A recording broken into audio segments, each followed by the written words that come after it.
Hi and welcome back to another video. I am Marissa and this is my papers, paints and pens.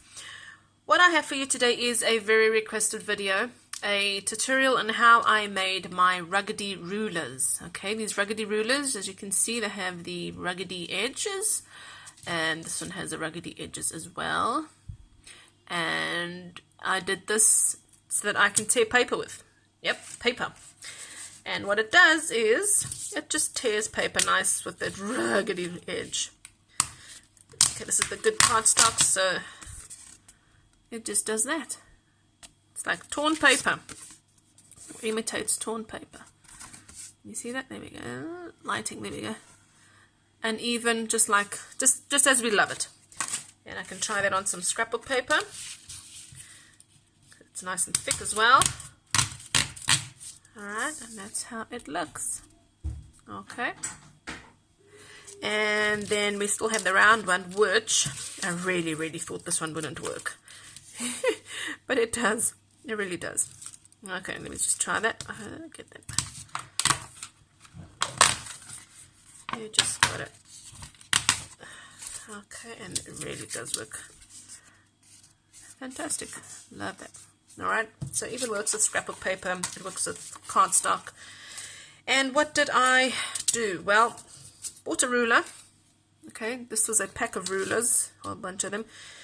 And so what you need is a ruler and one of these files, round looking files. Let me see if I can get my camera to focus on this, just this. Focus, focus, focus. My finger there, okay. It's that type of file. All right. You can find this on your local or in your local hardware store. Focus.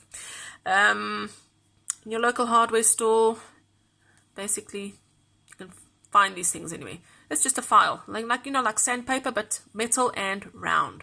Okay, it's made of metal and it's round. And then the ruler. What can I say about the ruler? I have tried this on various rulers.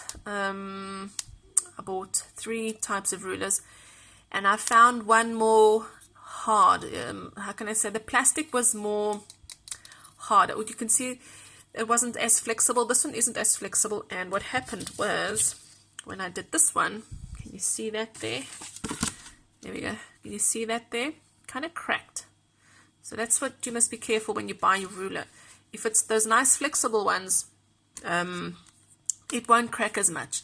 But then what will happen is, if it's those very flexible ones and it's not as hard as this one, it's not as hard plastic as this one, it won't be as sharp here. Because this also needs to be a little bit hard and sharp so that it can tear your cardstock.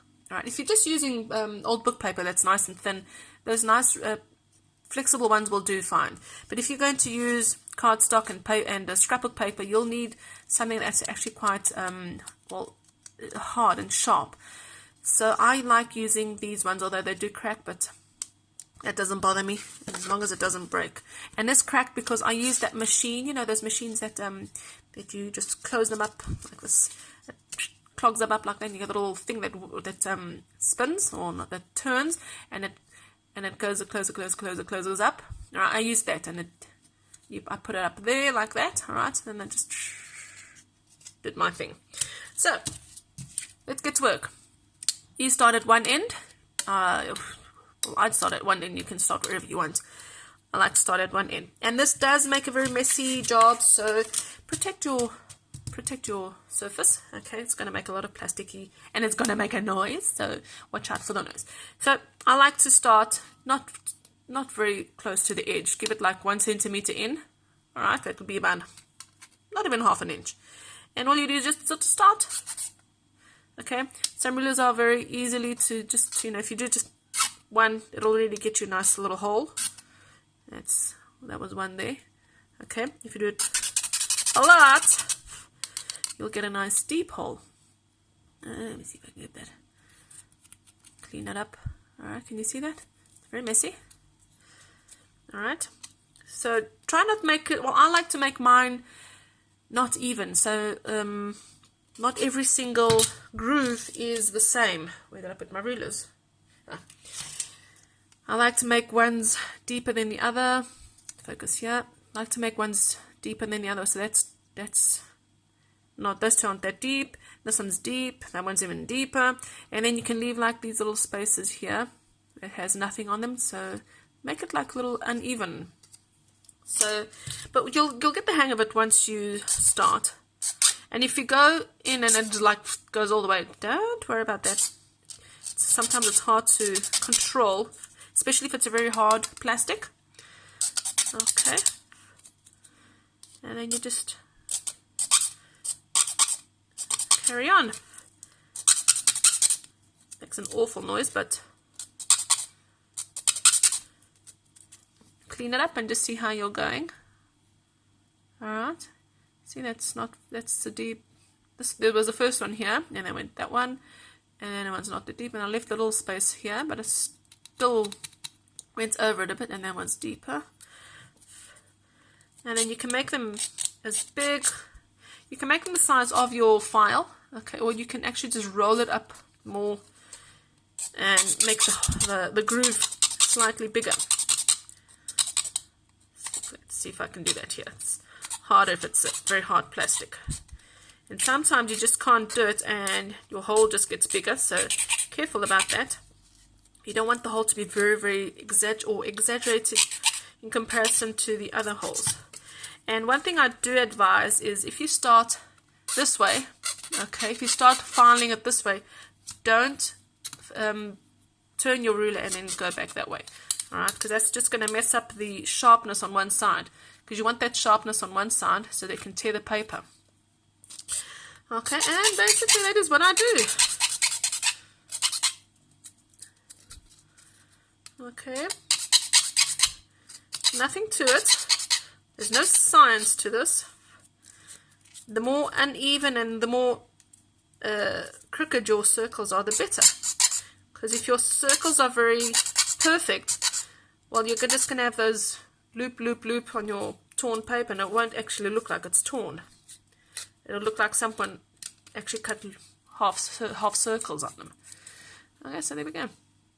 So basically that is it. That looks very crooked. Wonderful. Let's make a nice deep one here.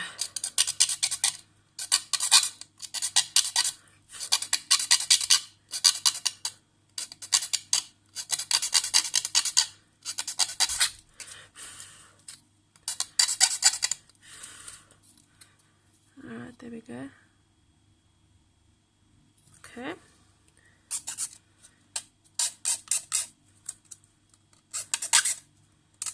And sometimes you'll need to clean up your file because the plastic really gets in there. And oof, look at all that mess. Don't know if you're going to see that on the camera, but it just makes a lot of mess.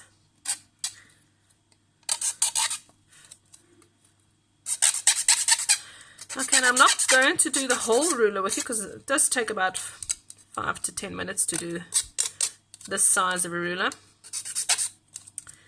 And if you do want to, you can go to that machine that I was talking to you about that just, you know, holds the ruler, and it's much easier. But like you see, I am doing it holding with my hands. It does work. If you just hold it with your hands, your fingers will get a little bit tired and sore because you're really holding it tight. You really do need to hold it tight. Okay. When it's finished, you must be careful. This can cut. Okay, so if you do have children, just don't let them play with this because it does kind of get a little sharp. Okay, well this file is actually to sharpen the sorry, my little one knocked on the door there. As I was saying, these metal files are used to sharpen up the chains from the chainsaw. I think that's how you say it. So the thing can get sharp here, so that's why I must just be careful. Sorry, plastic on my fingers. Must be careful when the kids play with this. All right, if they do pick this up to play with, that's a big no-no. All right, so I will keep going, and then I will show you what it looks like in the end. All right, so my ruler is all done. My Raggedy Ruler. Okay, you can see it's not even.